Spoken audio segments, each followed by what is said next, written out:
হযরতে মূসা আলাইহিস সালাম ফজরের পরে একদিন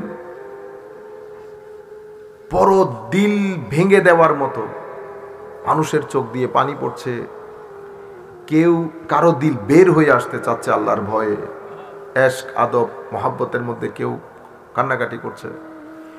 অসাধারণ একটা এলম এবং হিকমতপূর্ণ বক্তব্য যেটাকে বলে। বক্তব্যের মাঝখানে মনে হচ্ছে যেন জ্ঞান সমুদ্রের মধ্যে তরঙ্গের তৈরি হয় না, সেরকম। তখন উপস্থিত এক ব্যক্তি জিজ্ঞেস করেছে, হুজুর, পৃথিবীতে আপনার চেয়ে বেশি জানেন এমন কেউ কি আছে?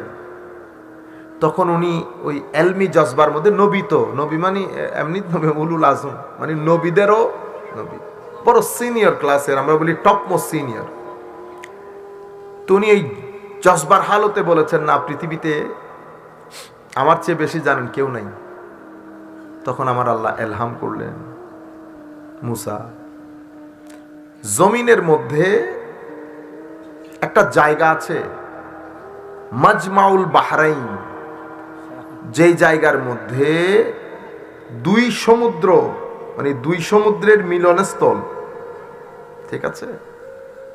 সেই জায়গার মধ্যে আমার এক বান্দা থাকে। দেখছেন নি, আল্লাহর বান্দা, মানুষ থাকে ঘরে ঘরে, উনি থাকেন সমুদ্রে, ঠিক আছে?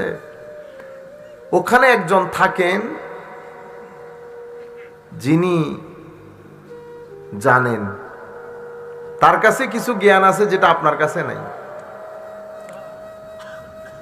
হযরতে মূসা আলাইহিস সালাম স্বাভাবিক। তখন হযরতে মূসা বলছেন, ওয়াইজ ক্বালা মূসা লিফাতাহু, তখন মূসা আলাইহিস সালাম ওনার খাদেম, ওইটাও আল্লাহর নবী, ওইটাও আল্লাহর নবী। আমি এখানে একটা কথা বলি আপনাদেরকে, হযরতে ইব্রাহিম আলাইহিস সালামের নামকরা সন্তান ইসমাঈল এবং ইসহাক আলাইহিস সালাম, না উলামায়ে কেরামের জন্য না, ছেলেদের জন্য।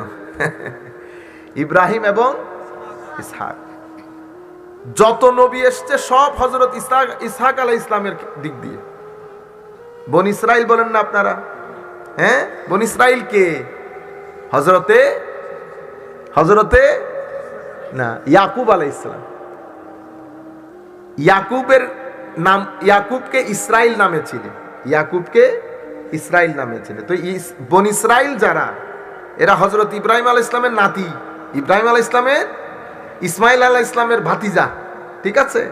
ওখান থেকে সব নবী এসেছে, হযরত ঈসা, হযরত মূসা, সবাই ওই লাইন থেকে। ইসমাইলের লাইনে আসছে একজন, ইসমাইলের লাইনে একজন, কিন্তু যিনি আসছেন উনি হইল 40 সেরা, আমাদের চট্টগ্রামের ভাষায় কি সেরা? 40 সেরা। আপনি পুরা পাহাড় তুলে দিচ্ছেন এক পাল্লায়। আমি আপনারে জিগাইতেছি, যা তুলানি শেষ হয়েছে নি? তুলানি শেষ হয়েছে, আমার 40 সেরা দেয় এবার। তো যে 40 সেরা দিছে, ঠোঁট করে এটা নিচে নেমে গেছে, ওইটা উপরে উঠে গেছে। ইসমাইলের পিঠ থেকে একজন এসেছেন, উনি ইমামুল মুরসালিন, আমাদের আপনাদের সকলের নবী মুহাম্মদুর রাসূলুল্লাহ সাল্লাল্লাহু আলাইহি ওয়াসাল্লাম। আপনারা বুঝতে পেরেছেন? তো এই যে ইহুদি যারা আমরা বলি না বনি ইসরাইল, তো এরা হচ্ছে হযরত ইসমাইল আলাইহিস সালামের ভাতিজার গোষ্ঠী, ভাতিজার গোষ্ঠী। তো ওই সিরিয়াল থেকে হযরতে মূসা জলিলুল কদর পয়গম্বর, উলুল আজম মিনার রাসূল, তখন উনি ওনার খাদেমও আবার নবীও, হযরত ইউশা বিন নুন আলাইহিস সালাম, ওনাকে বলতেছেন, বেটা, আমি আল্লাহ যে বলেছে যে আল্লাহর এক বান্দা দুই সমুদ্রের মাঝখানের মিলনস্থলের মধ্যে থাকে, আমি তো তাকে খুঁজে বের করব, আমার তো তাকে এক নজর দেখতে হবে যে কোন মায়ের পোলা। এত এলম, বুঝতে পেরেছেন? আমি কতক্ষণ সফর করব? লা আবরাহু হাত্তা আবলুগা মাজমা আল বাহরাইন, আমি তো যাইতে থাকবো যতক্ষণ পর্যন্ত আমি ওই জায়গা না পাই। যদি আমার পুরা জিন্দেগি সফর করতে হয়, একেবারে ইনফিনিট বলি আমরা, পুরা জিন্দেগিও যদি সফর করতে হয়, আমি আমার একেবারে নন স্টপ সফর করব, তবু আমি ওই ব্যক্তির সাক্ষাৎ করব। এখন তৈরি হয়েছে, আল্লাহর দরবারে ফরিয়াদ করেছে। আমার আল্লাহকে নিশ্চয় জিজ্ঞেস করেছে, মাওলা, ওই থাকে কোন জায়গায় আমাকে একটু বলতে হবে না? তো আমার আল্লাহ বলছে মাজমাউল বাহরাইন। এখন মাজমাউল বাহরাইন কোথায় খুঁজবো? তো রেওয়ায়েতের মধ্যে আসছে আমার আল্লাহ ওনাকে বলেছেন তুমি মাছ ভুনা করে সাথে রাখবা। যেই জায়গার মধ্যে তোমার ভুনা মাছ জীবিত হয়ে যাবে সেটাই আমার বান্দা হযরতে খিদির অথবা হযরত খাদের, যেটাকে আপনারা বাংলাতে খিজির বলেন। কি বলেন? খিজির। হযরতে খিজির আলাইহিস সালাম। খিজির আলাইহিস সালাম উনি আল্লাহর নবী না, আল্লাহর ওলি। কেউ কেউ নবী বলেছেন, এদের সংখ্যাও আছে মোটামুটি, তবে বেশিরভাগ বলেছেন হযরতে খিজির আল্লাহর একজন ওলি। সফর করতে করতে করতে অনেক টায়ার্ড হয়ে গেছেন, এক জায়গার মধ্যে গিয়ে উনি রেস্ট করতেছেন। তখন ওনারা আবার ওই মাজমাউল বাহরাইন যেই জায়গায়, সেই জায়গার মধ্যে নেমে মুখটু খাটটা তো ধুইছে। তো ওনারা কি আর সমুদ্রের মাঝখানে গেছে? সমুদ্রের মাঝখানে যায়নি, তো তীরে থেকে নিরাপত্তার সাথে যতটুকুন মুখ ধোয়ার দরকার ততটুকুন করছে। হযরতে মুসা আলাইহিস সালাম একটু রেস্ট করতেছিলেন, এরপরে খাদেমকে বলতেছেন বেটা কিছু বাইর করো, মাছ টাছ যেগুলো আছে রুটি টুটি বাইর করে একটু খাবো, অনেক খিদা লাগছে। তখন হযরত ইউসা বলতেছেন হুজুর ঘটনা একটা তো ঘটছে। কি ঘটনা? আমি আপনাকে বলতে ভুলে গেছি, আমরা যখন হাত মুখ ধুইতে নেমেছিলাম তো সেই জায়গার মধ্যে আমার থলে থেকে, থলে বুঝতে পেরেছেন তো আপনারা, থলে থেকে মাছটা বের হয়ে সাঁতার কেটে সারাবা একেবারে ওই যে টানেলের মতো করে সাঁতার কেটে সমুদ্রে চলে গেছে। সুবহানাল্লাহ বলেন। সুবহানাল্লাহ। এটা শুনে হযরতে মুসা আলাইহিস সালাম বলছেন ও হো হো হো, তুমি আমাকে এটা একতক্ষণে বলতেছো? আমি তো ওই জায়গার তালাশে বের হয়েছি। তালাশ কেমনে? তার মানে মুসা আলাইহিস সালামকে আল্লাহ বলেছেন যেই জায়গায় তোমার ভুনাকৃত মাছ জীবিত হয়ে বের হয়ে যাবে সেটাই আমার খিজিরের মাকাম, সেটাই আমার খিজিরের মাকাম, সেখানে তুমি আমার খিজিরকে দেখতে পাবে। এটা বলার পরে হযরত মুসা আলাইহিস সালাম খাওয়ান দাওয়ান ছাড়া আবার সেই জায়গার মধ্যে যেতে শুরু করলেন। যেই মাজমাউল বাহরাইনের ওই পাড়ের মধ্যে গেলেন, দেখেন পাথরের উপর একটা মানুষ বসা। আপনি কি খিজির? জি আমি খিজির। স্বাভাবিকভাবে খিজির কেউ তো আল্লাহ ইলহাম করেছেন নিশ্চয়ই, খিজিরও জানেন এটা মুসা জলিলুল কদর পয়গম্বর, ঠিক আছে? একজনকে পাঠিয়েছেন আর একজনকে খবর দিয়েছেন, সব কাজ আমার আল্লাহই করছেন, ঠিক আছে? খিজিরও বলতেছে আপনি তো মুসা, হ্যাঁ মুসা বনি ইসরাইলের নবী, আসেন চলেন দেখি। বের হয়েছে, কারণ মুসা আলাইহিস সালামকে আল্লাহ কি কারণে পাঠিয়েছেন সেটা আবার ইলহামের মাধ্যমে খিজিরকে জানানো হয়েছে। খিজির তোমার দরবারে, তোমার কাছে মুসা আসতেছে। কে বড় কে ছোট? অবশ্যই মুসা আলাইহিস সালাম বড়। শুধু বড় না, অনেক বড়। কতটুকুন বড়? দেখলে মাথার টুপি পরে যাবে, অতটুকুন বড়, ঠিক আছে? বের হয়েছে। এই কথাটা আমি আপনাদেরকে কেন বললাম, এই যে হযরতে মুসা আলাইহিস সালাম বের হলেন, সাথে বুনা মাছ, তো বুনা মাছ জীবিত হইল কেন? বুনা মাছ জীবিত হইল কেন? পানির মধ্যে বুনা মাছ জীবিত হয়ে চলে গেছে। কোরআন শরীফের মধ্যে আল্লাহ যত জায়গায় উদাহরণ দিয়েছেন আপনাদেরকে বোঝানোর জন্য, হয় পানির, নয় আগুনের, নয় মাটির, হয় পানি, নয় আগুন, নয় মাটি। আপনার অন্তর শক্ত হয়ে গেছে, এটা আল্লাহ বুঝিয়েছেন মাটি দিয়ে। ইলামু আন্নাল্লাহ ইউহিল আরদা বা'দা মাউতিহা কদ বায়্যানা লাকুম আয়াত লাআল্লাকুম তাকিলুন। মানে এই যে অন্তর কঠিন হয়ে যায়, এই অন্তর কঠিন, এটা আপনাকে বললে আপনি বুঝবেন না। তো এটা বোঝানোর জন্য আমার আল্লাহ বলতেছেন ইলামু আন্নাল্লাহ ইউহিল আরদা বা'দা মাউতিহা, তোমাদের অনেকের অন্তর মৃত, আমার আল্লাহ মৃত অন্তরকে আবার জীবিত করেন। কিভাবে? যেভাবে দীর্ঘদিন বৃষ্টি না হলে, খুব মন দিবেন, দীর্ঘদিন বৃষ্টি না হলে মাটি শুকিয়ে ফেটে যায় না, টনটনে অবস্থা, যেই আকাশ থেকে বৃষ্টি বর্ষণ শুরু হয়, মাটির মধ্যে আবার জিন্দেগি চলে আসে না? আমাদের অন্তরও সেরকম। সেটার মধ্যে যখন নামাজ, দোয়া, তসবিহ, তাহলিল কোনো কিছু পানি পড়ে না, একটা পর্যায়ে সেটা শক্ত হয়ে যায়। এমন শক্ত হয়, কিরকম শক্ত? সুম্মা কাসাত কুলুবুহুম ফাহিয়া কাল হিজারা আও আশাদ্দু কাসওয়া। এটা পাথরের চেয়ে বেশি কঠিন হয়ে যায়। বুঝতে পেরেছেন? তাইলে আল্লাহ আমার অন্তর কঠিন, নরম, এগুলা বুঝাইতেছেন কি দিয়ে? আগুন, পানি, মাটি দিয়ে। বুঝতে পেরেছেন? এই জন্য যেগুলো আগুনের, ওলামায়ে কেরাম আমাদের ছাত্ররা আছেন, মেসাল গুলাকে বলা হয় মেসালে নারী। আর যেই উদাহরণগুলা পানি দিয়ে দিয়েছেন, ইমাম ইবনে কাসির বর্ণনা করেছেন, এগুলাকে বলে মেসালে মাই।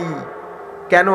কারণ আমাদের পুরা পৃথিবীর জীবনী শক্তি নির্ভর করে তিনটা জিনিসের উপর, হয় পানি, নয় মাটি, নয় আগুন। যাই হোক, আমরা যেটা বুঝাতে চাচ্ছি আপনাদেরকে, এখন আমার আল্লাহ বুঝালেন এই যে খিজির আলাইহিস ইসলামের সান্নিধ্যে, কারণ ওখানে উনি থাকেন, মুগদন, হাতদন, জাইদন, ওখানে। তাইলে পানি হযরত খিজিরের সুহবতে থাকেন, ওনার শরীর লাগে। এখন সমস্ত পানির মধ্যে কিন্তু খিজিরের শরীর লাগে নাই। খিজিরের শরীর লেগেছে হয়তো সামান্য পানির সাথে, সেই পানির সাথে আবার অন্য পানিরও লেগেছে, কারণ পানি তো প্রবাহমান, ঠিক না? আপনারা আমার কথা বুঝতে পারছেন তো? হযরত খিজির, আমি তো পুরা পুকুরের মধ্যে গোসল করি না, গোসল করি তো ঘাটে নেমে নির্দিষ্ট জায়গায়, ঠিক না? হযরত খিজিরও গোসল করতেন, ধুইতেন, মুখ ধুইতেন একটা নির্দিষ্ট জায়গায়, কিন্তু ওই পানির সাথে অন্য পানি লেগে সব পানির মধ্যে ইলেকট্রিসিটি চলে এসেছে, কারেন্ট। ধরলেই আঘাত করে, ধরলেই। এখন এই পানির মধ্যে এতটুকুন শক্তি এসেছে যে পানির মধ্যে মাছ পড়ে নাই। মাছ তো থইলের মধ্যে, মাছ কোথায়? থলের মধ্যে। পানি লাগে নাই, পানির বাতাস লাগাতে মাছ জিন্দা হয়ে গেছে।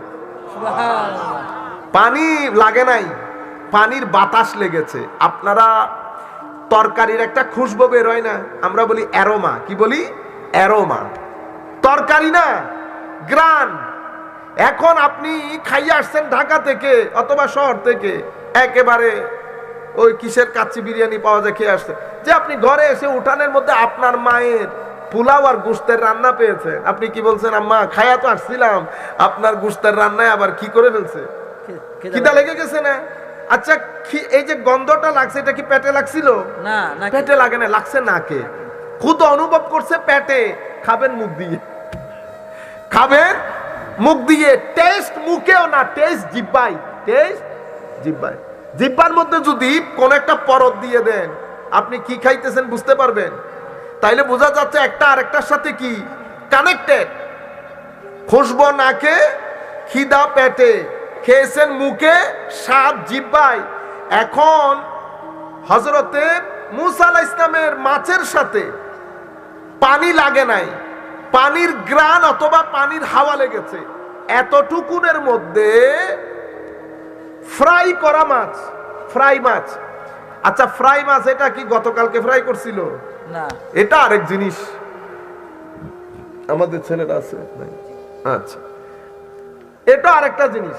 আপনি দেখেন, আমার কাছে যদি মাছ দেন আপনারা, এই মাছ নিয়ে যদি আমি রাজশাহীতে যাই, তো ঢাকা পর্যন্ত পৌঁছাইতে পারবো, মাছ জায়গার মধ্যে থাকবে, গন্ধ হয়ে যাবে না? গন্ধ হয়ে যাবে না? আমি চিন্তা করতেছি এই মাছ মূসা আলাইহিস সালামের সান্নিধ্যে গন্ধ হইল না কেন? পরে বুঝতে পারলাম, নবীদের সুহবতে মাছ কি আর গন্ধ হবে? হ্যাঁ, আমিও গন্ধ, আমার সুহবত গন্ধ। নবী আত্মই ধরনের না, তো নবীর সুহবতের মধ্যে ফ্রাইড মাছও দীর্ঘদিন ইনট্যাক্ট থেকে গেছে। সুবহানাল্লাহ। দীর্ঘদিন ইনট্যাক্ট থেকে গেছে, এবং অতঃপর মাছ জিন্দা হয়ে সমুদ্রে চলে গেছে। এখন প্রশ্ন হচ্ছে, এই মাছ জিন্দা হলো কেন? আমার আল্লাহ এখানে আমাদেরকে কি বুঝাতে চাচ্ছেন? মাওলা মাছও দিলেন কেন? আপনি তো অন্যভাবে বলতে পারতেন যে তুমি যাইতে থাকবা, এই নেভিগেশন এরকম, ঠিক আছে, ওই পাথরের মধ্যে খিদির বসা থাকবে। তো বলে যে খিদিরকে খিদির বলে কেন? খিদিরকে খিদির বলে উনি যে জায়গায় বসতেন চতুর্দিকে সবুজ গাছগাছালি উঠে যেত। বুঝতে পেরেছেন? এই জন্য খিদিরকে খিদির বলে অথবা খাদির বলে। তো এদিকে আল্লাহ আল্লাহ বুঝাইতে চাচ্ছেন যে আল্লাহ ওয়ালা যেখানে থাকে, আল্লাহ ওয়ালা, আল্লাহর ওয়ালি যেখানে থাকে, সেখানে গেলে মানুষের মুর্দা দিল জিন্দা হয়ে যায়। সুবহানাল্লাহ। মানুষের মুর্দা দিল জিন্দা হয়ে যায়। কোথায়? আল্লাহর ওয়ালিরা যেখানে থাকে। মনে রাখবেন, যেই জিনিস বাজারে চলে বেশি, সেই জিনিসের 2 নাম্বারই বাইর হয় বেশি।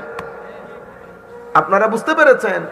বাজারে যেই জিনিস, বাটা একটা আছে না, বাটা, এ বাটা রাটা টাটা কম আছে, বাটাকে ঘিরে কেন চলে বেশি?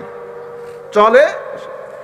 আমার নবীর পরে কুল কায়নাতের মধ্যে দ্বীন ইসলামের প্রচার প্রসার হয়েছে আল্লাহর ওয়ালিদের মাধ্যমে। আল্লাহর কেন?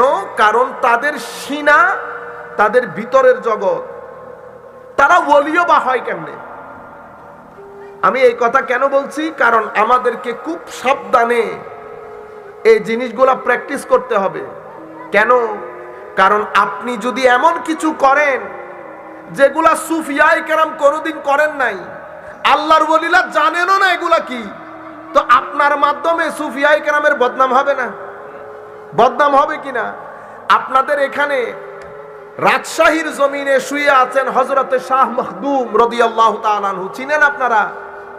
মাখদুম শাহর নাম শুনেছেন? আপনারা যারা শুনেন নাই এখন শুনতেছেন। হযরতে শাহ মাখদুম রূপস রাদিয়াল্লাহু তাআলা আনহু, উনি হুজুর গৌসুল আজম আব্দুল কাদের জিলানী রাদিয়াল্লাহু তাআলা আনহুর নাতি। সুবহানাল্লাহ। হুজুর গৌসুল আজমের নাতি। তো হুজুর গৌসুল আজমের নাতি বাংলাদেশে আসলেন কেন? বিয়ে করতে এসেছেন? ব্যবসা করতে এসেছেন? আমি আপনি যখন রাজনৈতিক পার্টি বানাই নাই, তখন কি এই পার্টি ছিল? ওগুলো আজকের জমানা। হুজুর গৌসুল আজম আব্দুল কাদের জিলানী রাদিয়াল্লাহু তাআলা আনহু ইন্তেকাল করেছেন 560 বা 61 হিজরিতে। তো ওনার নাতি যেহেতু, তো ওনার 1 প্রজন্ম পরে, আমি এক্সাক্ট সালটা আপনাদেরকে বলতে পারতেছি না, 6 থেকে 700 হিজরির মাঝখানে উনি এখানে এসেছেন। অনেক আগে না? অনেক আগে। কেন আসলেন? আমাদেরকে দিন ধর্ম শিখাইতে। তো উনি যে আসলেন, তরবারি নিয়ে এসেছেন? সৈন্যবাহিনী নিয়ে এসেছেন? তো হুজুর এখানে আপনি একা একা কেমনে চলে আসলেন? এই যে পদ্মা পার হয়ে আসেন নাই? রাজশাহীতে তো আমাদের ছেলেরা কুমির একটা শোয়াই রাখে, কুমির এরকম, ও আপনি এটারে কুমির মনে করলেন? ও বেটা, সূরা কাহাফের মধ্যে তুমি যে কোরআন শরীফ পড়ো না? হ্যাঁ, সাদিসুহুম, এরা 6 জন, কুকুর সহ 7 জন। কেউ বলেছে গর্তের মধ্যে যেই যুবকরা শুয়েছিল তাদের সংখ্যা 7, কুকুর সহ 8, কুকুর সহ 8। কেউ বলেছে 5, কুকুর সহ 6। ঘুরে ঘুরে আল্লাহ কিসের কথা বলতেছে? কুকুরের কথা। এখন আপনি যদি আমাকে দাওয়াত করেন, আপনার বাসায় গেলাম, আমি খেয়ে দিয়ে চলে আসছি, আপনার ছেলে আয়সা জিজ্ঞেস করতেছে, বাবা হুজুর আসছেন? জি হুজুর আসছে। হুজুরের সাথে হুজুরের কুকুরও আসছে, জিজ্ঞেস করবেন আপনি কোনোদিন? কেউ কি বলবে হুজুররা, বাবা হুজুররা 6 জন ছিলেন এবং কুকুর সহ 7 জন, হিসাব করবেন? কিন্তু আল্লাহ এই হিসাব কোরআনের মধ্যে করেছেন। আমি চাই যে আপনারা বিতর্কতভাবে কিছু জিনিস বুঝেন। কুকুর এমনিতে এক কুকুর, কিন্তু এমনি যে কুকুরকে আপনি সাধারণ কুকুর মনে করছেন, আল্লাহর সৃষ্টি কখনো সাধারণ হয় না। আল্লাহর সৃষ্টি অসাধারণ। একটা বিড়াল, এক বিড়ালকে বনী ইসরাইলের এক মহিলা সারা রাত ইবাদত করত, দিনের বেলা রোজা রাখতো। সেই মহিলা খেতেও দেয় নাই, ছেড়েও দেয় নাই যে বাইরে থেকে গিয়ে খাবে। কুকুর, ওই বিড়াল মারা যাওয়ার পরে আল্লাহ ওই মহিলাকে জান্নাত দিয়েছিলেন না জাহান্নাম দিয়েছিলেন? এটা সহিহ হাদিস, তো সবাই জানে, মাদ্রাসার বারান্দা দিয়ে যারা হেঁটেছে তারাও জানে। এখন মহিলা সারাদিন রোজা রাখে নাই, সারা রাত ইবাদত করে নাই, আল্লাহ তাহাজ্জুদ, নফল, রোজা সবকিছু তার মুখের মধ্যে মেরে দিয়েছে এক বিড়ালকে হত্যার দায়ে। তাহলে বোঝা যাচ্ছে যেটাকে আমরা দিন মনে করি সেটা দিন না। দিন একটা ডিফারেন্ট জিনিস।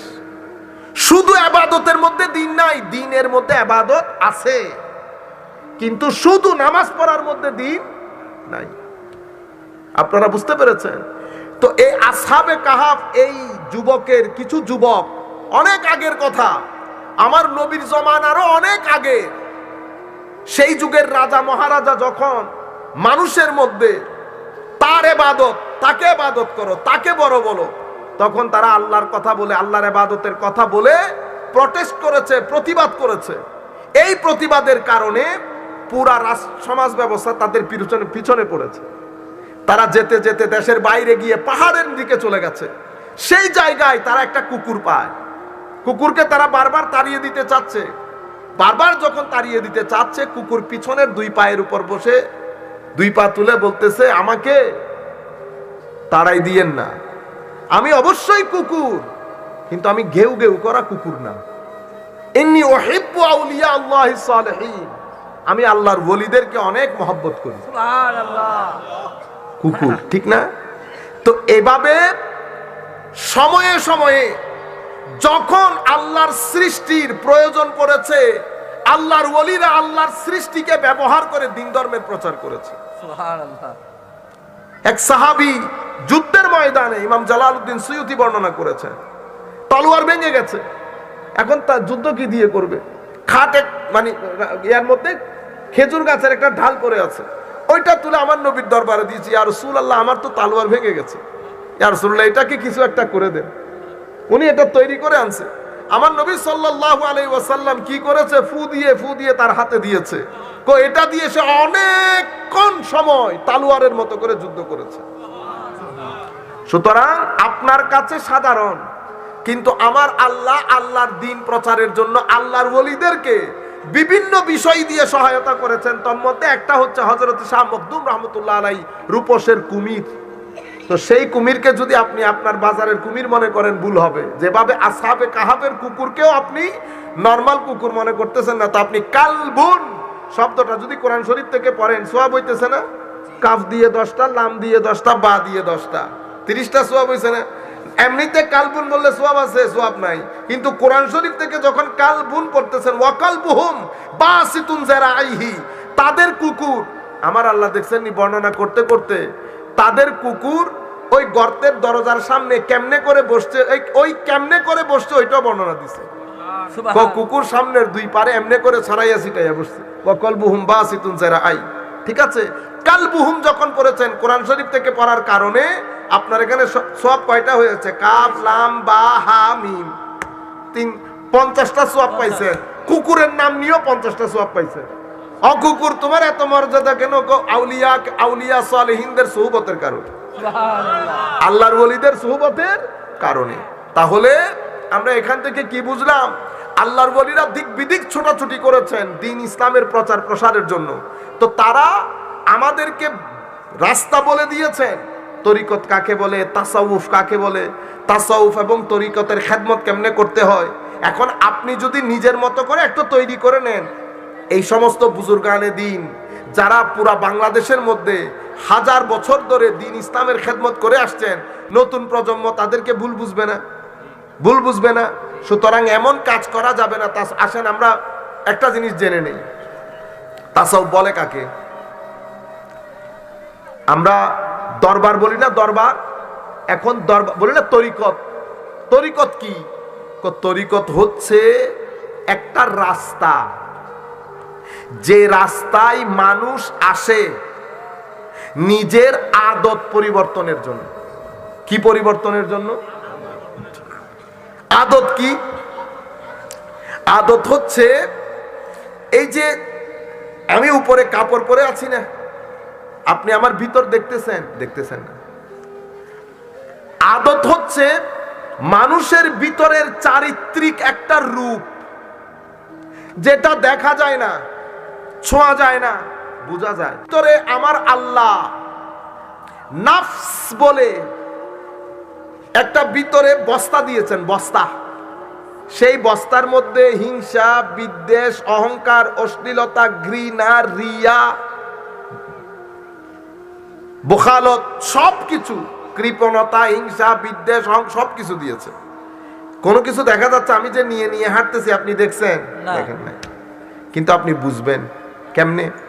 আমার এখানে যদি অশ্লীলতা বেশি থাকে, আমার চোখ পাগলা ঘোড়ার মতো করবে, আপনি এটাকে দমাইতে পারবেন না।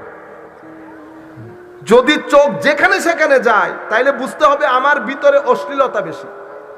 আপনারা বুঝতে পেরেছেন? ধরেন আমি দাড়ি টুপি একেবারে বোধ করে বাঁধছি, বাইন্দা আপনার সাথে কথা বলতে বলতে রেগে গেছি, আপনার কলার ধরে ফেলছি, তাইলে আমি কি বুঝবো? আপনার ভিতরে অশ্লীলতা এবং অহংকার দুইটাই বেশি। কিন্তু বাইরে থেকে দেখা যাচ্ছে। কিভাবে বুঝতে পেরেছেন? আদত বোঝা যায় না, আদত ভিতরের জিনিস, বোঝা যায় ব্যবহারে, বোঝা যায় ব্যবহারে। আদত থাকে ভিতরে, বোঝা যায় ব্যবহারে। তো এখন আমি আল্লাহর ওলির দরবারে কেন আসলাম? আচ্ছা, তাহলে আমার ভিতরের আদত আমাকে কি করে? তো এই আদতগুলা, এই হিংসা, বিদ্বেষ, অহংকার, এগুলা হচ্ছে আপনার নফস। এই নফস এরকম দেওয়াল হিসেবে দাঁড়াই থাকে। কিসের মধ্যে? আমার আল্লাহ বলছেন নাহনু আকরাবু ইলাইহি মিন হাবলিল ওয়ারিদ। আমার আল্লাহ এখানে থাকে, এখানে। কিন্তু আমি আল্লাহকে ফিল করতে পারতেছি না। আমি চুরি করি, ডাকাতি করি, মিথ্যা বলি, অহংকার করি, হিংসা করি, ভণ্ডামি করি, সবকিছু করি, অথচ আল্লাহকে এখানে রেখে করি। আমার মা যদি আমার এখানে বসে থাকে, আমার শিক্ষক যদি এখানে বসে থাকে, আমি যদি মোবাইল ব্যবহার করি, অনেক সচেতন হব না? কি এসে যায় না কি এসে যায়, নাটকের সিন, সিনেমার সিন, আমরা কি করি? খুব দ্রুত কি করি? করি না? কেন করি? কারণ আমার মা, আমার বাবা, আমার উস্তাদ দেখলে আমিও লজ্জা পাবো, ওনারাও শর্মিন্দা হবেন। তাইলে এই যে লজ্জা, শর্মিন্দা, এটা আমার ভিতরে কেমনে জাগ্রত হলো? কারণ দুইজনই আমার নিকটে। কি নিকটে? আমি তাদেরকে দেখছি, তারা আমাকে দেখছেন। এই নৈকট্যের কারণে আমার ভিতরে একটা ভয়, একটা সংশয়, একটা লজ্জার সৃষ্টি হয়েছে। ঠিক তো? এখন আমার আল্লাহ নিকটে না আমার মা নিকটে? মা তো বসছে এখানে, আল্লাহ থাকে কোথায়? এখানে। নাহনু আকরাবু ইলাইহি মিন হাবলিল ওয়ারিদ। আল্লাহ থাকে সাই রগেরও কাছে। তো আমার মা আমার পাশে বসে আমার ভিতরে যে লজ্জার উদ্রেক হয়েছে, যেই হায়ার উদ্রেক হয়েছে, শরমের উদ্রেক হয়েছে, সংশয়ের উদ্রেক হয়েছে, ভয়ের উদ্রেক হয়েছে, সেটা কিন্তু আল্লাহর কারণে হচ্ছে না। হচ্ছে? আপনারা আমার কথাটা বুঝতে পেরেছেন? আল্লাহর কারণে হয় নাই। কেন হইল না? তাইলে বোঝা যাচ্ছে আমার আল্লাহ আর আমির মাঝখানে কিছু একটা দাঁড়ায় আছে। সেটা কি? সেটা আপনার নফস।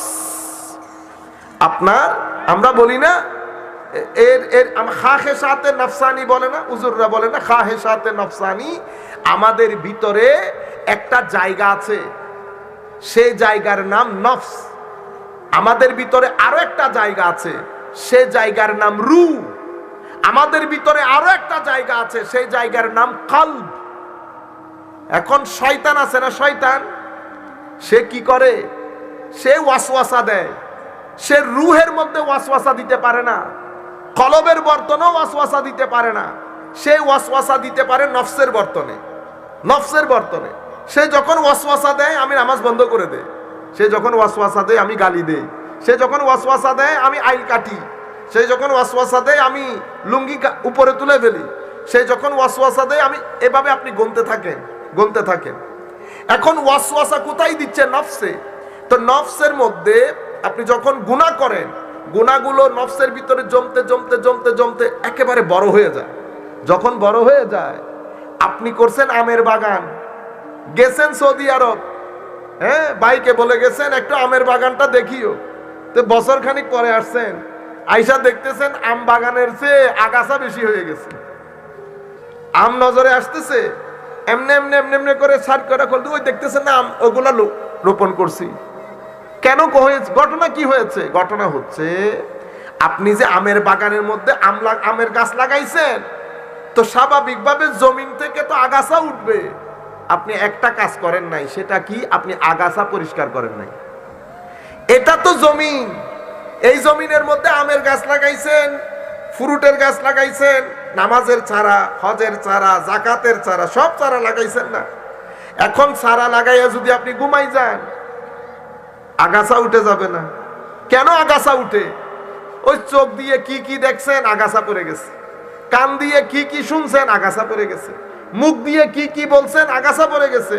তো এখন আগাছাগুলা যদি সাফ না করেন, আগাছা কি হয়? বেড়ে যায় না? বাড়তে বাড়তে ওই যে নামাজের ছাড়া, রোজার ছাড়া, আমের ছাড়া লাগাইছেন, এটা নজরে আসে না। নজরে আসে চারা, আগাছা এত বেড়ে গেছে, এত বেড়ে গেছে, আমি নজরে আসতেছে না। সেই কারণে নাহনু আকরাবু ইলাইহি মিন হাবলিল ওয়ারিদ, আল্লাহ যে এখানে বসে আছে আমার খবরও নাই। আমরা ওলিদের দরবারে আসি কেন? ওলিদের দরবারে আসি আগাছা পরিষ্কার করার জন্য, ঢং দেখানোর জন্য না। কি দেখানোর জন্য না? ঢং দেখানোর জন্য আসি না। ওলিদের দরবারে আসি আগাছা পরিষ্কার করার জন্য। কেন আসি? কারণ ওনারা জানেন আগাছা কেমনে পরিষ্কার করতে হয়।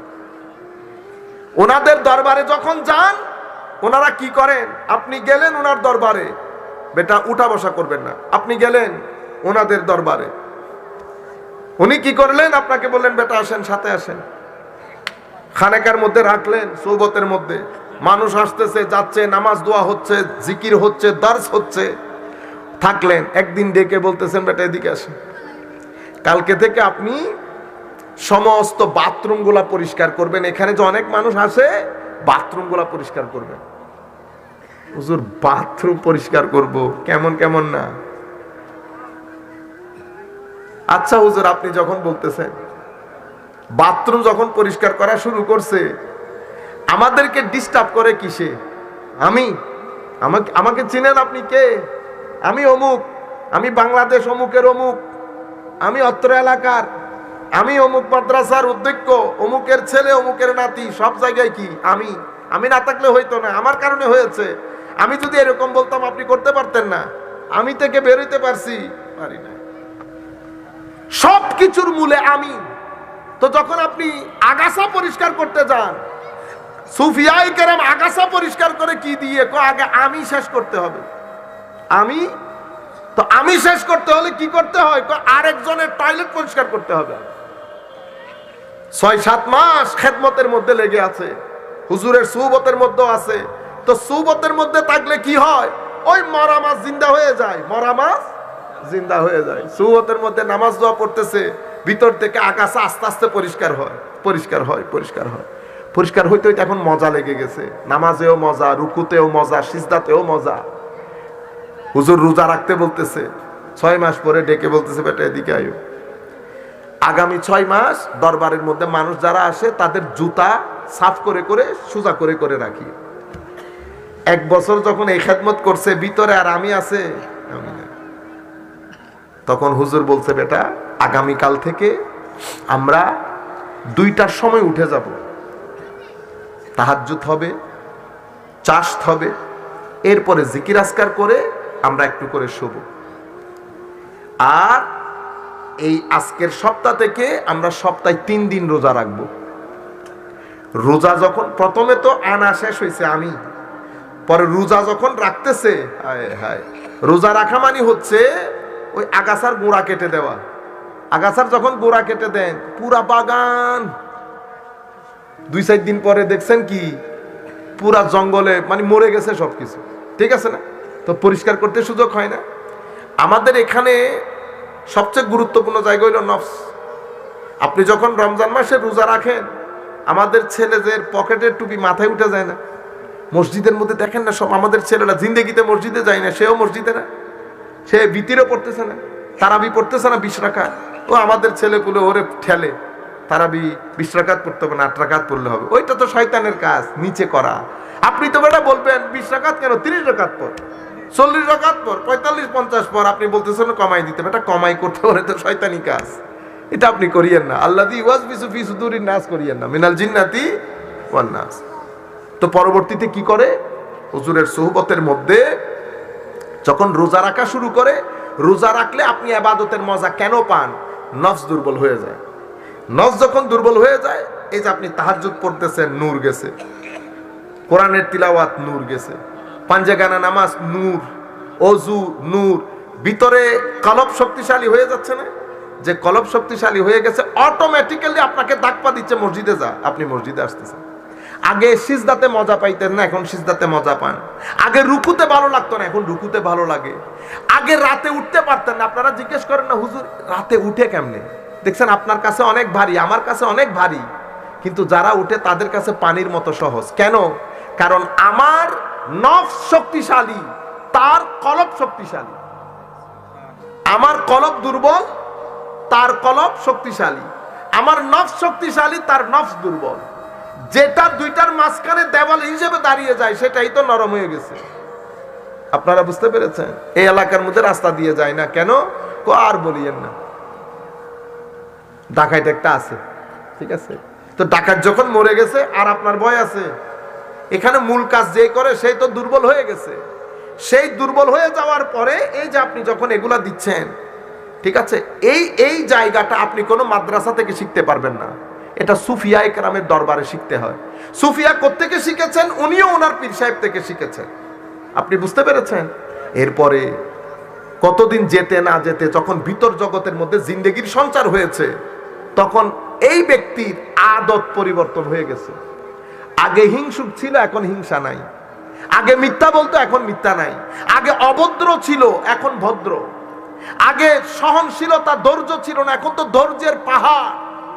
আগে খাওয়ার জন্য পাগল হয়ে যেত, এখন সবাইকে না খাওয়াইয়া নিজে খায় না। আগে 10 ঘন্টা 12 ঘন্টা 20 ঘন্টা ঘুমাইতে হইতো, এখন 4 ঘন্টা ঘুমাইয়া উঠা যায়। তারপরে আপনি বলেন এত বল পান কোথায়?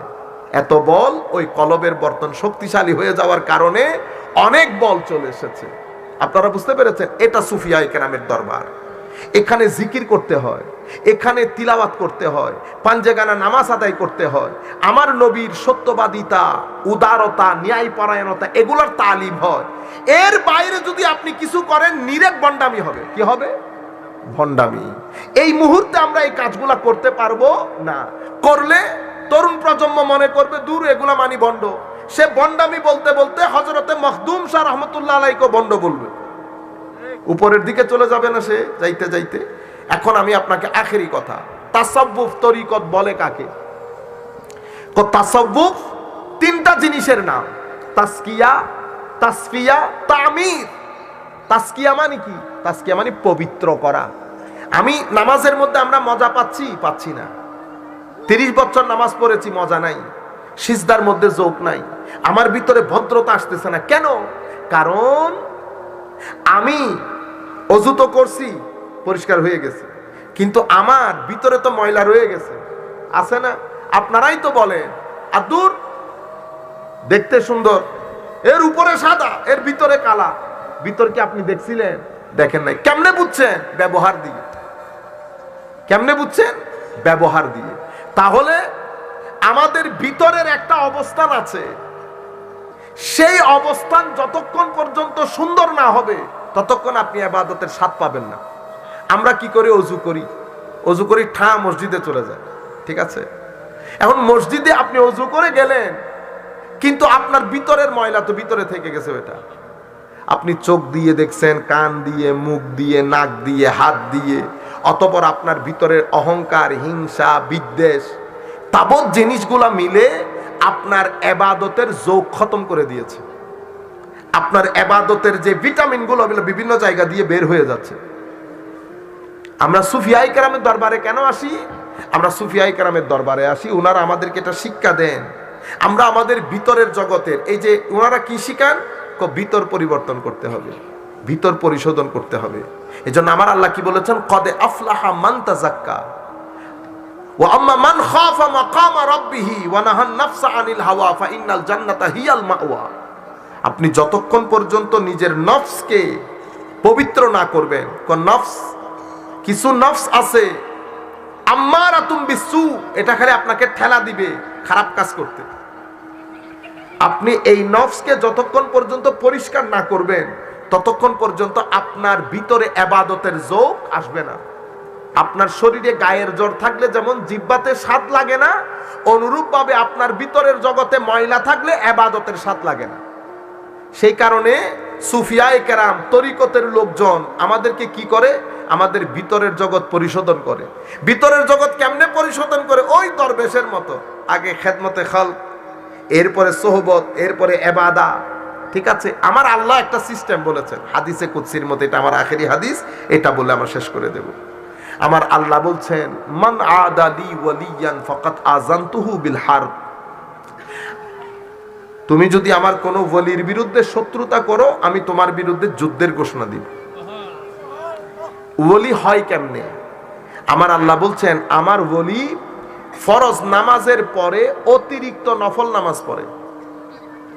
ফরজের পরে নফল, তাইলে বোঝা যাচ্ছে নামাজ বাদে কোনো দরবার হইতে পারে? শুধু ফরজ না, ফরজ তো সবাই পড়ে, শুধু ফরজ পড়ে তো দরবার হবে না, দরবার তো অতিরিক্ত কাজ। ফরজ এবং নফল, কোন নফল পড়তে পড়তে পড়তে এরা এমন একটা জায়গায় চলে আসে, হায় হায়, আমি তাকে মহব্বত করে ফেলি। আমি যখন তাকে মহব্বত করি, তখন আমি তাকে আমার কুরবতের মধ্যে, নৈকট্যের মধ্যে জায়গা দান করি। মানে ওই যে বলছি না, আকরাবু ইলাইহি মিন হাবলিল ওয়ারিদের মাঝখান থেকে নফসের দেওয়াল ভেঙে গেছে। যেই নফসের দেওয়াল ভেঙে গেছে, হাই কোথা বাতাস আসতেছে, খালি কি আসতেছে? বাতাস। এতদিন তো আপনি 10 ফিট 20 ফিট দেওয়াল তুলে দিছেন, সূর্যের আলো দেখি নাই, বাতাসও দেখি নাই। যেই দেওয়াল দপাস করে পড়ছে, আলো ঢুকতেছে, মানে নূরে রব্বানি, বাতাসও ঢুকতেছে। ঢোকার পরে আমার ভিতরের জগতের মধ্যে আস্তে আস্তে অন্ধকারগুলা দূরীভূত হচ্ছে।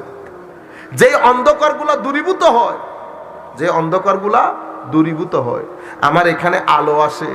আলো আসার মাধ্যমে আল্লাহ রাব্বুল আলামিন কুরবত দান করেন। কুরবত যখন দান করেন, তখন ওই ব্যক্তিকে আমার আল্লাহ বলেন, এখন তুমি তোমার চোখে না আমার চোখে দেখো, আমার হাতে ধরো, আমার পা দিয়ে চলো।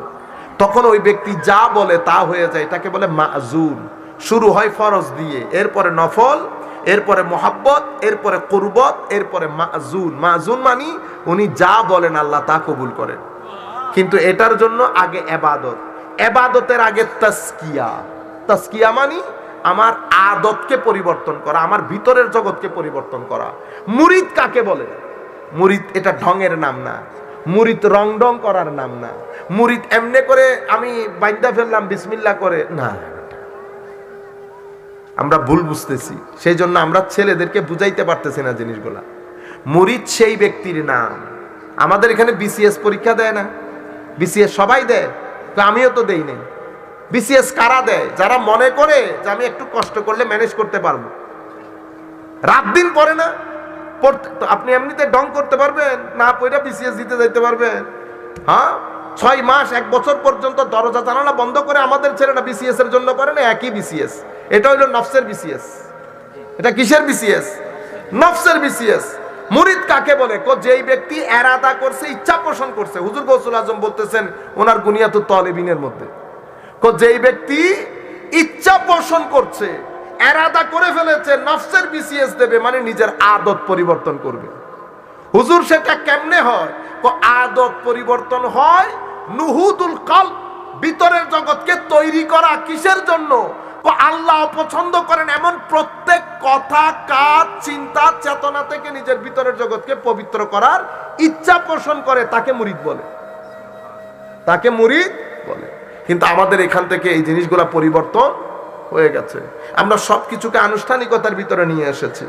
সুতরাং আমরা যদি পুরাতনের দিকে ফেরত না যাই, ঠিক যে আওয়াজ নিয়ে শাহজালাল ইয়েমেনি এসেছেন, যে আন্দাজে শাহজালাল ইয়েমেনি খানেকা চালিয়েছেন, যে আন্দাজে মখদুম রহমতুল্লাহি আলাইহি খানেকা চালিয়েছেন, আগামী 8 ফেব্রুয়ারি হুজুরের উরস পাক, যাদের সম্ভব হয়, প্রত্যেক মানুষ যাদের সম্ভব হবে, আপনারা অবশ্যই শরীক হবেন। হুজুর গৌসুল আজমের নাতি, গৌসুল আজমের ইশারায় এখানে দিন প্রচারের জন্য এসেছে। হাল জাযাউল ইহসান ইল্লাল ইহসান। যারা আমাদের উপর এহসান করেছে, আমরা তাদের এহসান করতে হবে না? আপনারা যাদের সুযোগ হয় অবশ্যই যাবেন। এই সমস্ত ওলি বুজুর্গরা যেই খেদমত যে আন্দাজে করেছে, আমরা যেহেতু তাদের ধারাবাহিকতা, আমাদেরকে সেভাবে করতে হবে না।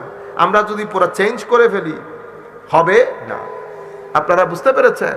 আমরা আর কথা দীর্ঘায়িত না করে, যেহেতু 1:30 বেজে যাচ্ছে, হ্যাঁ, আমরা আমাদের বক্তব্য এখানে শেষ করছি। আল্লাহ রাব্বুল আলামিন আমাদের হামে ও নাসির হোক। মওলাই করিম আমাদেরকে কবুল করুক। আমা আলাইনা ইল্লাল বালাগুল মুবিন। আসসালামু আলাইকুম ওয়া রাহমাতুল্লাহ।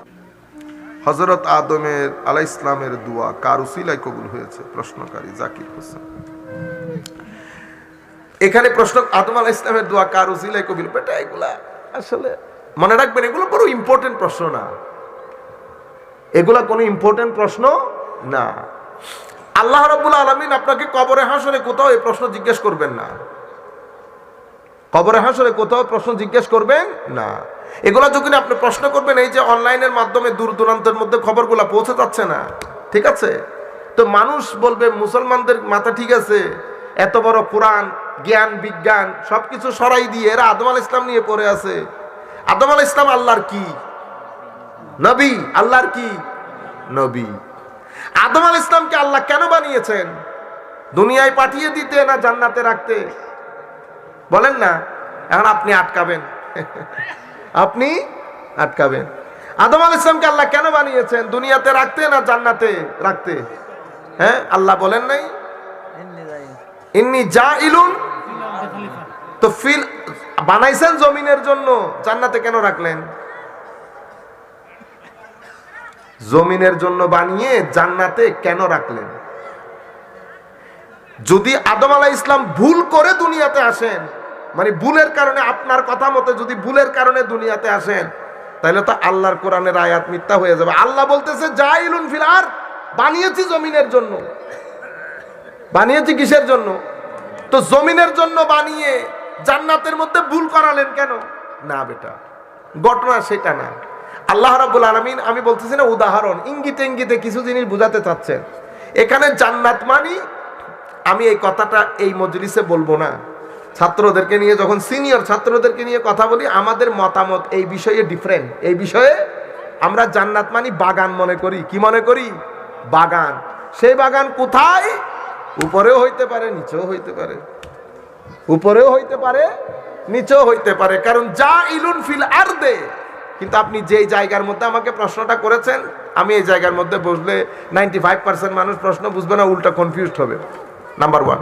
নাম্বার 2, নবী, নবীদের কোনো ভুল ত্রুটি, নবীরা মাসুম, বেগুনা, নবুয়তের আগে এবং নবুয়তের পরে, নবুয়তের আগে এবং নবুয়তের পরে। বুঝতে পেরেছেন আপনারা? কিন্তু আপনি বলতেছেন না গুনাহ না, নবীদের মধ্যে হায়া বেশি। কি বেশি? হায়া। যেটা আপনার কাছে, আমাদের স্বাস্থ্য ভাই আছে দুইটা, একজন পরীক্ষার মধ্যে এক সাবজেক্টে, মানে ইংলিশ না অঙ্কের মধ্যে পাইছে 33। সব মিলাই আসে, আমাদের আগের যুগের কথা বলতেছি আর কি, আমাদের সময় 3rd division, 2nd division, 1st division ছিল না, 33 পাইলে পাস। তো একজনের 333 কোন রকম ম্যানেজ করে 3rd ডিভিশন পাইছে, সে পার্টি দিছে এটার কারণে, আলহামদুলিল্লাহ, তার খুশি কোনো শেষ নাই। আরেকজন একই ঘরের মামতো ফুফাতো ভাই, আরেকজন কিছে জানে, স্টার মার্ক পাইছে। 5টাতে লেটার, আমাদের সময়কালে তো লেটার পাইতো, 5টাতে লেটার পাইয়া 3 দিন পর্যন্ত রুম থেকে বের হয় নাই, সে কেঁদে কেটে একাকার, কেঁদে কেটে একা। একজনে 333 3rd ডিভিশন পাইয়া মানুষ খাওয়াইতেছে, আরেকজন লেটার মার্ক 5টাতে পাইয়া, স্টার মার্ক পাইয়া স্ট্যান্ড কেন করে নাই, সেই জন্য ঘরের ভিতরে ঢুকে আছে। বুঝতে পেরেছেন? আদম আলাইহিস সালামরা, এই আল্লাহর নবীরা হচ্ছে স্ট্যান্ডারি বান্দা। কিদারি বান্দা? স্ট্যান্ডারি বান্দা। আপনার জন্য যেটা সম্মানের, সেটা আল্লাহর নবীদের জন্য সম্মানের না। বুঝতে পেরেছেন? জান্নাতের মধ্যে যেই ঘটনার দিকে আপনি ইঙ্গিত করতেছেন, সেই ঘটনার দিকে হযরত আদম আলাইহিস সালাম নিজের মধ্যে একটা হায়া ছিল, নিজের মধ্যে একটা হায়া ছিল। তো রিওয়ায়াতের মধ্যে, বর্ণনার মধ্যে, এটা অসংখ্য উলামায়ে কেরাম বর্ণনা করেছেন, যেহেতু হাদিসে পাকের মধ্যে এসেছে যে হযরত ইব্রাহিম আলাইহিস সালামের দোয়া আল্লাহ কিভাবে কবুল করলেন। তো হযরত আদম আলাইহিস সালামের তো দোয়া কেমনে? আরশে আজিমের মধ্যে, অথবা উনি যখন ঊর্ধ্ব জগতে ঘোরাফেরা করতেছিলেন, তখন উনি আল্লাহর নামের সাথে আমার নবীর নাম মুবারক দেখেছেন, সেই নামের ওসিলায় আল্লাহর দরবারে ক্ষমা চেয়েছেন, আমার আল্লাহ ক্ষমা করে দিয়েছেন। সম্মানিত উপস্থিতি, এই ক্ষেত্রে আমি আপনাদেরকে আর একটা কথা বলে রাখি, নবীদের দোয়া ক্ষমা, নবীদের দোয়া আল্লাহর দরবারে কবুল হওয়ার জন্য কোনো ওসিলার দরকার হয় না। কোনো ওসিলার দরকার হয় না। নবীরা তো এক্সিলেন্ট বান্দা, চাইলেও পাস, না চাইলেও পাস। কিন্তু ওনারা কিছু কাজ করেন আমাদের জন্য সুন্নত বানাইতে, এই যে হযরতে জাকারিয়া আলাইহিস সালাম অনেক বড় নবী না? হযরত মরিয়ম আলাইহিস সালামের চেয়ে তো বড় নবী, ঠিক না? হযরত মরিয়ম, হযরত ঈসা আলাইহিস সালামের আম্মা জান, হযরত মরিয়মের ঘরে দেখতেছে মা এই ফ্রুট, এগুলা কোত্থেকে? হাই খোদা, এই ফ্রুট তো এখন পাওয়ার কথা না। তো হযরত মরিয়ম বলতেছেন এটা আমার আল্লাহর পক্ষ থেকে বিশেষ দান, এটা তো আমার আল্লাহ পাঠাইছেন আমার জন্য। যখন বুঝছে যে আল্লাহর পক্ষ থেকে ফ্রুটের টেবিল আসছে, ফ্রুটের ট্রে, তখন বুঝতে পেরেছেন যে যেই জায়গায় আল্লাহর পক্ষ থেকে ফ্রুট নাজিল হয়েছে সেটা নিশ্চয়ই বরকতপূর্ণ জায়গা। তো উনি সেই জায়গার মধ্যেই দাঁড়িয়ে আল্লাহর দরবারে ফরিয়াদ করলেন, আল্লাহ জাকারিয়াকে একটা সন্তান দেওয়া যায় না? হুনালিকা দাআ জাকারিয়া রাব্বাহু ক্বালা রব্বি হাবলি মিন লাদুনকা যুররিয়াতান তাইয়্যিবা। ওই জায়গায় দাঁড়িয়ে জাকারিয়া আলাইহিস সালাম আল্লাহর দরবারে ফরিয়াদ করলেন। জাকারিয়া আলাইহিস সালাম ইচ্ছে করলে নিজের ঘরে ফেরত আসতে পারতেন না? পারতেন। মসজিদে পারতেন, কিন্তু ওই জায়গার মধ্যে, এটাকে বলে ওসিলা, জায়গার ওসিলা, জায়গার একটা বরকত। হযরতে ইউসুফ আলাইহিস সালাতু ওয়াস সালাম ভাইরা যখন ফেরত যাচ্ছে তো কি করলেন? নিজের শার্ট খুলে দিলেন, শার্ট মুবারক, বলতেছে বাবার কাছে গিয়ে আমার এই শার্ট মুবারক বাবার চোখে একটু রাখিও, আমার বাবার দৃষ্টিশক্তি ফেরত আসবে। নবীদের শার্টের ফজিলত দেখেন, যার চোখের উপর রাখা হচ্ছে উনিও নবী, যিনি পাঠাইছেন উনিও নবী। তো একজন নবীর পরিহিত কুর্তার শান হচ্ছে আরেক নবীর অন্ধত্ব ফেরত আসে। এটা নবীর কাপড়ের উসিলা। কি উসিলা? কাপড়ের উসিলা। এগুলা হচ্ছে, এই ধরনের কাজগুলা আমাদের জন্য সুন্নত হয়ে গেছে। কি সুন্নত? আল্লাহ ওয়ালা আহলুল্লাহদের যেই জায়গায় থাকেন সেই জায়গার মধ্যে দোয়া করলে দোয়া কবুল হয়। এটা আমরা কার কাছ থেকে জানলাম? জাকারিয়া আলাইহিস সালামের কাছ থেকে জানলাম। এখন এটা নবীর সুন্নত হয়ে গেছে না জাকারিয়ার সুন্নত। আর কাপড় দিয়ে ওসিলা করা, এটা দিয়ে বরকত হাসিল করা, এটা হযরত ইউসুফ আলাইহিস সালামের সুন্নত হয়ে গেছে। আর হযরত নামের বরকতে আমার নবীর নাম দিয়ে আল্লাহর দরবারে ওসিলা করে, এটা হযরত আদম আলাইহিস সালামের কি হয়ে গেছে? সুন্নত। এটা তো এক ধরনের কথা। এখন আপনি যদি বলেন হুজুর আমি ওই সমস্ত হাদিস মানি না, কোনো অসুবিধা নেই। কি নাই? কোনো অসুবিধা নাই। মনে করেন কারো ওসিলাই দেয় নাই, কারণ নবীর দোয়া আল্লাহর দরবারে কবুল হতে হলে কোনো ওসিলার প্রয়োজন হয় না। আর যেটা হযরতে আদম বলেছেন রব্বানা যালামনা আনফুসানা, এটা হচ্ছে হযরত আদম আলাইহিস সালামের আদব, হযরত আদম আলাইহিস সালামের আদব। আমি অনেক বড় ভুল করে ফেলেছি, আমাকে ক্ষমা করবেন, ঠিক আছে? আমাদের মাননীয় প্রধানমন্ত্রী বলে না, হ্যাঁ আমাদেরকে একটু খেদমত করার সুযোগ দেন, তো খাদেম বলা শুরু করবেন না। বেটা আপনারা ল্যাঙ্গুয়েজ বুঝতে হবে, ভাষা বুঝতে হবে। ভাষা কি? বড়দের কিছু ভাষা থাকে, আমি বড় সাধারণ, আমি কি বড় সাধারণ। বড় যারা তারা সব সময় নিজেকে, এটা বান্দা হিসেবেও, বান্দাদেরও শান হচ্ছে নিজেকে সবসময় ছোট করে উপস্থাপন করা। কারণ আমার আল্লাহর সুন্নত হচ্ছে যিনি যত ছোট করে আল্লাহর দরবারে নিজেকে উপস্থাপন করেন আল্লাহ তাকে তত বড় করেন, তাকে তত বড় করেন। আমি যেটা আপনাদেরকে অনুরোধ করব, আপনারা এই ধরনের প্রশ্নগুলা থেকে বের হয়ে আসেন। এগুলা কোনো বড় প্রশ্নও না, এগুলা কোনো বড় এলম কালামও না, বুঝতে পেরেছেন? আমাকে জিজ্ঞাসা করা হবে না, কিছু এলমি প্রশ্ন করবেন যেটার মাধ্যমে জাতি উপকৃত হবে, মানুষের মধ্যে তবলিগ দাওয়াত এগুলা পৌঁছাবে, বুঝতে পেরেছেন? আমার নবীর ওসিলা জায়েজ কিনা সেটার জন্য হযরত আদম আলাইহিস সালামের এই ঘটনার কাছে যাইতে হবে না। শত হাজার, আমি তো আপনাকে নবী তো নবী, আমি নবী 60-এর কথা বললাম না এখন। আচ্ছা, আমার তো তাইলে পড়তে হবে ইন্না লিল্লাহি ওয়া ইন্না ইলাইহি রাজিউন। আমি আপনাদেরকে একটা জিনিস বিনয়ের সাথে অনুরোধ করব, আজকের পর থেকে আমরা এতক্ষণ আইসা আমাদের ছেলেদের সাথে কিছু এলমি কথাবার্তা হচ্ছিল গাড়ির মধ্যে, রুয়ে জমিনের মধ্যে এক সত্তা এমন আছে যিনি যা বলেন তা দিন, আপনি যদি হাতে হ্যাঁ না বলেন, নাতে না না বলেন, তাইলে বিসমিল্লাহ করে আস্তে করে কুফরের কাছে চলে যাবেন। হয় আপনি মুসলিম বাউন্ডারিতে, নয় কাফেরের বাউন্ডারিতে। আমার নবী কথা বলতেছেন, এখানে যদি বেশি মাস্টারি করছেন, ফিউ চলে গেছেন ওখানে। রুয়ে জমিনের মধ্যে একমাত্র সত্তা আমার নবী, যা বলেছে ঈমান।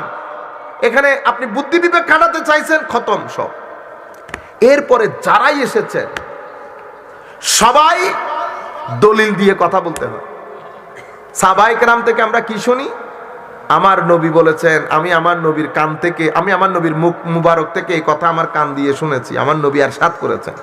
ঠিক আছে, প্রত্যেক কথার পেছনে হয় কোরআন নয় নবী, হয় কোরআন নয় নবী। একটা ঘটনা বললে আপনারা বুঝতে পারবেন। এক মহিলা 6 মাসের মধ্যে সন্তান প্রসব করেছে। তার জামাই গিয়ে হযরত উসমানে গনি রাদিয়াল্লাহু তাআলা আনহুর কোর্টে কেস করে দিচ্ছে। উসমান গনি রাদিয়াল্লাহু তাআলা আনহু কোর্টের লোকজন, পুলিশ এসে অ্যারেস্ট করে নিয়ে গেছে। আমি পুলিশ বলতেছি তখনকার যুগে যেরকম ছিল সেরকম আর কি, আপনারা বোঝার জন্য বলতেছি। অ্যারেস্ট করে নিয়ে গেছে। যেই অ্যারেস্ট করে নিয়ে গেছে, অনেক লম্বা কথা, আমি শর্টকাট বলতেছি। কোর্টের মধ্যে ফয়সালা হয়ে গেছে যে ইনার উপরে পাথর নিক্ষেপ করা হবে, কারণ সন্দেহ করা হচ্ছে 6 মাসের মধ্যে তো আর সন্তান প্রসব করার কথা না। আপনারা বুঝতে পারছেন তো? বাচ্চারা আছে, বুঝতে পেরেছেন তো? মানে সন্দেহ করা হচ্ছে। কি সন্দেহ করা হচ্ছে সেটা তো বুঝতে পেরেছেন, যে এখানে একটা দুর্ঘটনা ঘটেছে মাঝখানে, যেটাতে তার জামাই জড়িত ছিল না, অন্য কারো মাধ্যমে। এই কথা হযরত আলী রাদিয়াল্লাহু তাআলা আনহু কানে গেল। উনি দৌড় দিয়ে আসলেন, এসে কোর্টকে বললেন যে কিসের ভিত্তিতে আপনারা এই ফয়সালা করলেন? স্বাভাবিক, হযরত উসমান গনি রাদিয়াল্লাহু তাআলা বলেছেন 6 মাস। হযরত আলী বলতেছেন 6 মাস হয়েছে তো কি হয়েছে, 6 মাসে তো জায়েজ। কেমনে? দেখছেন, শুধু উসমানে গনি বলার কারণে কোর্ট ফয়সালা করতে পারতেছে না। উসমানে গনি রাদিয়াল্লাহু তাআলা আনহুকে বলতে হচ্ছে কোরআনের আয়াত দিয়ে। হযরত আলীও বলতে পারতেছে না রাদিয়াল্লাহু আনহু আরদা, যে আমি হযরত আলী, আমি যা বলবো তা হবে না। হযরত আলী বলতেছেন কোরআনে পাকের মধ্যে আল্লাহ বলেন নাই ওয়াল ওয়ালিদাতু ইরদি'না আওলাদাহুন্না হাওলাইনি কামিলাইন? বলেছেন? বলেছে। মানে মা তার সন্তানকে পরিপূর্ণ 24 মাস দুগ্ধপান করাবে। বলেছে? বলেছে। কোরআন শরীফের অন্য আয়াতের মধ্যে আল্লাহ বলেন নাই হামলুহু ওয়া ফিসালুহু 30 শাহরান? মা তার সন্তানকে গর্ভে ধারণ এবং দুগ্ধপান সবকিছু মিলাই কয় মাস? 30 শাহরান, 30 মাস। তাহলে গর্ভধারণ, দুগ্ধপান 30 মাস। অন্য আয়াতের মধ্যে দুগ্ধপানের কথা বলা হয়েছে 24 মাস। 30 থেকে 24 বাদ দিলে কত থাকে? 6। তাইলে আমার আল্লাহর কোরআন বলছে গর্ভধারণের মিনিমাম সময়কাল 6 মাস। কোর্ট ফয়সালা চেঞ্জ করে দিয়েছে। আমি আপনাদেরকে এত লম্বা কথা কেন বললাম? যেই কথা বলতেছে কোত্থেকে বলতে হচ্ছে? কোরআন এবং সুন্নাত থেকে। আমি যদি এখানে পণ্ডিতি করি লাভ নাই। আপনি যদি নতুন কথা বলতে যান, আপনি কোরআন সুন্নাত দলিল দিয়ে কথা বলবেন। শুধু অমিক কিতাবের মধ্যে আসছে, বাংলা কিতাবের মধ্যে পড়ছি, বাংলা কিতাব বলে কোনো লাভ নাই। বাংলা কিতাব বলে কোনো লাভ নাই, কারণ এখানে কোনো চেক অ্যান্ড ব্যালেন্স নাই। আমাদের এখানে লাখো মানুষ, কোটি মানুষ, লাখো মসজিদ, যার যেরকম মন চাই বলতেছে। কেউ উঠাচ্ছে, কেউ নামাচ্ছে, কেউ উঠাচ্ছে, কেউ ও বাংলাদেশের মসজিদে বলতেছে ইয়াজিদ রহমতুল্লাহ আলাই। দেখছেন নি? আপনি ধরতে পারতেছেন তাকে গিয়ে? নতুন যেই কোনো কথা আপনারা শুনবেন, ইমাম সাহেবকে এখানে বাংলাদেশের মধ্যে, বাংলাদেশে পড়ানোর জন্য আলেম খুঁজে পাওয়া যাইতেছে না। এখানে আপনারা মনে করতেছেন ওয়াজ তকরিরের মৌলবী বেশ, এখানে মৌলবী নাই। বাংলাদেশে এখন শিক্ষিত আলেম বলতে যেটা বুঝায় সেটা মিনিমাম পর্যায়ে চলে আসতেছে। সুতরাং এখানে এই যে আমি আপনাকে কথাগুলা বলতেছি, আমি নিজে নিজে বলতেছি না তো, আমি আমার শিক্ষকের মুখ থেকে যা শুনছি তা বলতেছি। কারণ নিজে নিজে বললে তো গলত হয়ে যাবে না, ভুল হয়ে যাবে। ঠিক আছে? কারণ এখানে তো আপনি আর অত বড় পণ্ডিত না। সুতরাং নতুন কোনো কথা বলবেন না। হযরত আলী রাদিয়াল্লাহু তাআলা আনহুর উসিলায় যদি আদমের গুনাহ মাফ হয়, তাইলে তো আপনি হযরত আলীকে আদমের উপরে তুলে দিলেন। আপনি বলেন আগে হযরত আলী নবী নাকি সাহাবী? সাহাবী। তো নরমাল নিয়ম, এগুলোর জন্য কি কোরআন হাদিসের দলিল লাগে? এবারটা স্কুল কলেজের বারান্দা দিয়ে হাঁটলো তো মানুষের কমন সেন্স হয়। ও পুঁটি মাছ বড় না কাতাল মাছ বড়, এটা বোঝার জন্য কি আপনি আপনার ছেলে কি স্কুলে পড়াইতে হবে? না। 3 মাসের একটা কোর্স করেন। এই কোর্স যদি আপনি না করেন আপনি বুঝতে পারবেন না রুই মাছ বড় না চিংড়ি মাছ বড়। আপনারা বুঝতে পারতেছেন? এখানে কেউ কেউ মহব্বত দেখাইয়া উপরে উঠায়, এই জন্য দ্বীনের মধ্যে দুইটা জিনিস নিষেধ, এফরাত আর তফরিত। এফরাত মানে এটা আধা লিটারের ডাইলা দিচ্ছেন 1 লিটার, আধা লিটার যাবে আর 1 লিটার, আর আধা লিটার কোথায়? বাইরে। এই কাজ যখন করবেন ধর্মের মধ্যে বেদাত ঢুকে যাবে, গুলু ঢুকে যাবে, গুলু এবং বেদাত ঢুকে যাবে। আপনি কি কাজ করলেন? পণ্ডিতি করছেন, ফরজ রে তুললা মুস্তাহাবে নামাইছেন, মুস্তাহাব রে তুললা ফরজে তুলছেন। মাজারের জিয়ারত করতে গেছি, বুঝতে পেরেছেন? ওরে বাপ রে বাপ, কি বড় পণ্ডিত! আমার নবীর দেখানো সুন্নতি জিয়ারত আছে না, আপনি ওই জিয়ারত বাদ দিয়ে আপনার মন মতো করে করতে পারবেন? তাহলে কি করলেন? এফরাত করলেন। এফরাতের মাধ্যমে বেদাত গুলো ঢুকে গেছে, যা আমার নবী বলেন নাই, যে আন্দাজে উলামাই উম্মত আমাদেরকে দেখান নাই, সেই আন্দাজে আপনি করছেন। বুঝতে পেরেছেন? এফরাতের রেসপন্স দেয় তফরিত। তফরিত মানে পানি লাগবে আধা কিলো, দিছেন 1 পাওয়া, আধা খালি রয়ে গেছে না। তা আপনি কি কাজ করছেন? আপনি ওই ফরজটাকে, নফলটাকে তুলে সমুদ্রে নিক্ষেপ করছেন, লাগবে না এখানে। বুঝতে পেরেছেন? তো তফরিতের মাধ্যমে বেয়াদবি ঢুকছে। কি ঢুকছে? বেয়াদবি। একজন মাজার জিয়ারত করতে গিয়ে বেদাত ঢুকাইছে, আর আপনি মাজার পূজা বলে পুরা সুন্নতকে বরবাদ করে দিলেন। আপনি বুঝতে পেরেছেন? হক কোথায়? হক এতেদালে, তাওয়াসসুত। এটাও না এটাও না, মুতাদিল। এটা কোনটা? সেটা হচ্ছে না আমি এফরাত করব না আমি তফরিত করব, আমার নবী আমাকে শিখাইছে। অলি বুজুর্গের দরবারে যে আদবের সাথে আমাকে যেতে হবে সেই আদবের সাথে আমি যাব, যেটা আমাদেরকে উলামায়ে উম্মত শিখাইছে। তাসাউফ তরিকত, তাসাউফ তরিকতে বাংলা সাহিত্য আছে না, বাংলা সাহিত্য। আপনি যদি পণ্ডিতি করে লেখেন এই আমি স্কুলে যাই, এটা না বলে আপনি বেশি পণ্ডিত। এখন আপনি লিখছেন কি? স্কুলে যাই আমি, স্কুলে যাই আমি। তো পরীক্ষায় ফেল হবেন না পাস হবেন? কারণ এখানে আমাদের যারা বাংলা সাহিত্যের লোক তারা তো আপনাকে বলে দিছে বাক্য কেমনে সেট করতে হয়। I am going to school. আপনারা বুঝতে পেরেছেন এই সেন্টেন্স যারা কলেজ ইউনিভার্সিটিতে পড়েন? হ্যাঁ, ওরে টেন্সের চিন্তায়, টেন্স কত মানুষের টেনশনে হাই প্রেশার বাইরে গেছে, টেন্সে গুলাইতেছে। আর আমাদের গুলা পাই এমিজার এমিজার এমিজার, গোয়িং গোয়িং গোয়িং, এমিজার এমিজার এমিজার করতে করতে জিন্দেগি খতম। ইংরেজি গ্রামারের মধ্যে টেন্সের মতো সহজ জিনিস আর নাই, কিন্তু আমরা পড়াইতে গন্ডগোল করে ফেলি, পড়াইতে গন্ডগোল করে ফেলি। I am going to school, আমি স্কুলে যাচ্ছি, ঠিক আছে, এটা গ্রামার। এখন আপনি যদি বলেন is going school I am, আপনি সাইন্টিফিকলি এটাকে রং ভুল প্রমাণ করতে পারবেন না। আপনি বলতেছেন কি হুজুর এটা গ্রামাটিক্যালি রং। আমি যদি জিগায় আপনারে গ্রামার কি জিনিস বলেন, আপনি বলবেন হুজুর গ্রামার ব্যাকরণ। আনলাম গ্রামারের বাংলা না ব্যাকরণ, কিন্তু গ্রামার জিনিস কি কিছু বলতে পারবেন। এটা হচ্ছে জেনারেশন টু জেনারেশন, আমরা এটাই জানি, মানুষ এটাই বলে। তো তরিকত এবং তাসাউফের একটা গ্রামার আছে না, জেনারেশন টু জেনারেশন আউলিয়া ইকরাম আমাদেরকে যেটা শিখিয়েছেন আমি ওইটার মধ্যে থাকতে হবে। পণ্ডিতি করে যদি আপনি নতুন একটা জিনিস অ্যাড করতে যান, বন্ডামি হবে, বিয়াদবি হবে, হয় তফরিত হবে, নয় এফরাত হবে। এখানে যেমন গ্রামারের বই আছে, রেনেন মাটি, হ্যাঁ, পিকে দাস আছে না গ্রামারের বই, অনুরূপ ভাবে তরিকত তাসাউফেরও গ্রামারের বই আছে। রেসালা কুশাইরিয়া, ইমাম তুসিরুল উমা আছে, মানাজিরুস সাইরিন আছে, আওয়ারিফুল মাআরিফ আছে, গুনিয়াতুত তালিবিন আছে, কাশফুল মাহজুব আছে, হ্যাঁ, এরপর ইহয়া উলুমিদ্দিন আছে, লাখো কিতাব। সব কিতাব বাদ দিয়ে যদি আপনি লেখেন I am going school I, তাহলে তো ঘটনা খারাপ হয়ে যাবে। বুঝতে পেরেছেন? এই ধরনের কথা আমরা বলবো না। হযরতে আলী কাররামাল্লাহু ওয়াজহাহুল কারীম, যাকে আমার নবী মাওলা বলেছেন, মুমিনের মাওলা, ঠিক আছে, ওটা আপন জায়গায় হক। কিন্তু আহলুস সুন্নাহ ওয়াল জামাতের রায় অভিমত কোরআন সুন্নতের আলোকে আল্লাহর জমিনের মধ্যে সবচেয়ে উচ্চ পদের হচ্ছে আম্বিয়ায়ে কেরাম। বুঝতে পেরেছেন? আর নবীদের দোয়া কবুলের জন্য কোনোদিন ওসিলার দরকার হয় না। নবী নবী নবী নবী আল্লাহর ইশারায় চলেন।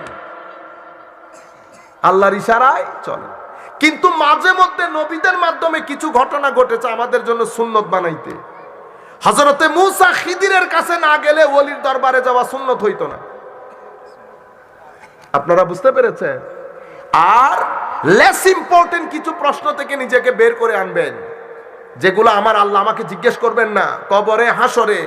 আমার রুহানি জগতে ডেভেলপমেন্টের জন্য যেই প্রশ্নের কোনো দরকার নাই, যেখানে উম্মতে মুসলিমার বেশিরভাগ লোক কোরআন শরীফ পড়তে জানে না, সেই উম্মত যদি এই ধরনের প্রশ্নগুলা নিয়ে নিজেদের মধ্যে কাদা ছোড়াছুড়ি করে, তাহলে আমার নবী কষ্ট পাবেন না মনে?